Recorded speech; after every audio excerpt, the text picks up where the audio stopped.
found little nuggets from the north here. Hold on. In my travels and in my searches here, I found an article from North Carolina, Wrightsville Beach, North Carolina. This is an article that was posted on June 29th.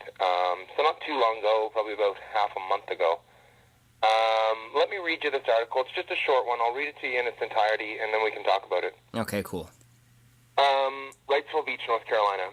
A group of people staying at a house on the North Carolina coast filed a report on the UFO website MUFON, saying a ball of light and several white orbs were spotted off the coast. The report states 9 people at a house near the Carolina Yacht Club in Wrightsville Beach saw reddish-orange light blinking erratically in the distance before another white light appeared and disappeared before dividing into 9 orbs in a V formation. Unbelievable. Quote, we were all shocked and we all agreed that what we saw was not man-made, end quote, the report stated. The report was filed June 24th with the sighting listed as occurring June 22nd around 9:30 p.m. Following the sightings of blinking jets, the group reports seeing helicopters and 2 fighter jets. Down in that neck of the woods, we have military training all the time, said Senior Chief Jim Moore of the Coast Guard. Moore is based in the Sector North Carolina Command Center and says our coastal waters are part of a large Cherry Point operating area where a lot of military training exercises take place. According to Moore, multiple bases from Camp Lejeune to Cherry Point to Seymour Johnson Air Force Base use the same waters off our beaches for various types of training day and night. One viable explanation for the blinking lights followed by helicopters and jets. Below is the full description of the sighting at MUFON.com. Wow, that's amazing. Right. That just happened? Here's the MUFON description here, because it differs a little bit more than the reportage before there. Of course, yeah. 9 people at a beach house near the Carolina Yacht Club in Wrightsville Beach, North Carolina, saw a ball of light, reddish-orange light blinking erratically, silently in the distance over the ocean. A small white light appeared out of nowhere close to the object, then disappeared. Then about 2 minutes later, it reappeared, and it divided instantaneously into 9 orbs, assembled into a horizontal V formation. That's incredible. After which it disappeared in a couple of seconds. There was no sound and no other aircraft around, and it was all about 10 degrees over the ocean's horizon, about 1 to 2 miles away. That's pretty close. Yeah. We were all shocked, and we all agreed that what we saw was not man-made. The movement was too fluid, and the speed at which it divided was extremely fast and yet controlled. The sighting was at 9:35 p.m., and then at 9:37 p.m. shortly afterwards, we saw helicopters descending on the area over the ocean where we witnessed it. Around 11:45 p.m., 2 fighter jets flew by parallel to the coast. Why were they flying so close to a residential beach town at that time of night? The next day, military helicopters flew up and down the beach all day long, nonstop. Wow, you know what? This is why you're on the show, Adam, because this is the beat, man. You're bringing the beat. The beat. Yeah, to Halifax. I love it, man. That's an amazing story. You know what that reminds me of? I never really heard a lot of these. I heard a few of them growing up, looking into the subject of the breaking up of one main craft into several smaller craft. Right. But what it reminds me of is, do you remember that Steven Spielberg series called Taken? Yes.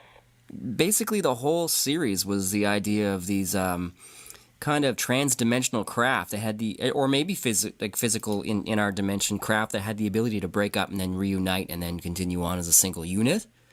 And I never heard a lot of these stories growing up, and now they're seen everywhere. Do you think? And here's the point I'm trying to make here with where I'm going here, is that we're at this point technologically with research and development behind government doors with black ops budgets and that sort of thing, where we'll never be able to tell.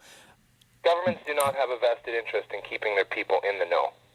That's right. We all have to accept and remember. Okay, the point I'm trying to make here is that it would be impossible and indistinguishable for us to recognize what would be human-made or extraterrestrial-made. That's how far advanced we are. We're looking at 50 years into the future with research and development. And you can't even fathom what would be going on in 50 years with what we have. I mean, the point I'm getting to here is, do you think it's possible, because of the close location to these Air Force bases, that this is a government project? Because I have... Most definitely. Yeah. Whether or not they'll...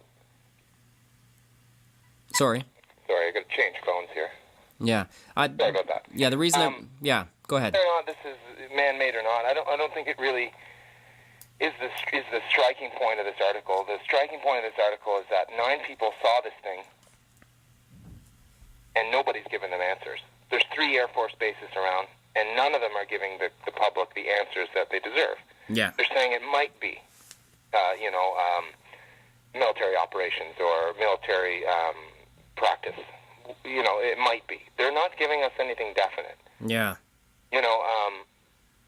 The main thing that got me is on the MUFON description, it says that military helicopters flew up and down the beach all day long. Whether they're searching for something, they're looking or protecting the public. Or waiting. Something. Or waiting. Or what? I don't know. They don't go into that detail. That's for us to speculate on. Right. Amazing story from the United States of America. That's a good one. East Coast, too. Yeah, that's right. So that happened last month? Mm-hmm. That's unbelievable. I love that description of the breaking light.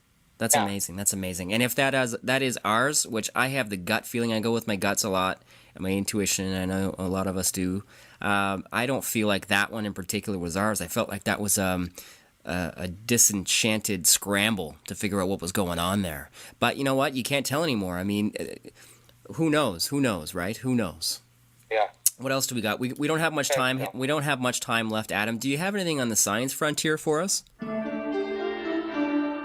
the science frontier, I don't have too much here. I did do a small bit of research on Mr. Kevin Costner's oil scooping machine. Awesome. Apparently Please. this thing's going to work, and it's going to... After he won his Academy Award for Dances with Wolves, Right. Mr. Kevin Costner devoted a lot of time and a lot of money and a lot of investment into this oil scooping contraption. Just a minute, Kevin. What the hell is going on here? Kevin Costner. I know. Anyway, yeah. All right. It's bizarre, I know. But it is Kevin Costner. He produced that. What was that movie that bombed? Waterworld. Right. Logical disaster movie. Right. So, I mean, I don't know. I think he's passionate about this. And they've got the BP well capped right now. Yeah. It's Finally. capped, but Finally. there's still a lot of pollution out there. And basically what his machine will do is scoop up 95% of the crude oil that is accumulated in the ocean. And we're talking millions and millions of gallons of oil is out there right now. Barrels, yeah. Still a massive cleanup that needs to be done. I mean, capping the oil is just the tip of the iceberg. Okay, you know what? This pisses me off, and I'll tell you why. Okay. Because the oil has been spilling out of this BP oil rig for like 2 months straight, and it took Kevin Costner to come up with the scoop. I know. The handsome blonde Kevin Costner. Oh my God. He's going to save the Gulf. Wow. Where the hell was everybody else? I don't know. Where is everybody else? Why couldn't we have some leading scientist from the field, have this created? What is our government granting these scientists and some Hollywood hotshot? That's amazing, man. That's amazing. Where did you find that story? Where's your source? That you can find that Associated Press reported on that. That's nice. New York Times reported on that. I think there was a big posting on the New York Times there when it first sort of been come out. He's looking for investors, I believe, to manufacture these machines. Do you have any idea what the machine entails in terms of structure? Like, what is it? I think it's a bottom-feeding type of machine based on, I don't know, on like a track technology that would be on the bottom of the ocean and sucking this oil off the surface. Okay. And storing it in some way. Apparently, there's a filtration process that requires these things to be serviced and emptied, and I don't know. It strikes me as bizarre. First, for the Kevin Costner aspect. Yeah. Second, for just the sheer magnitude of what this type of project would really. Think about a vacuum cleaner on the bottom of the ocean. Mm-hmm. Sucking up oil.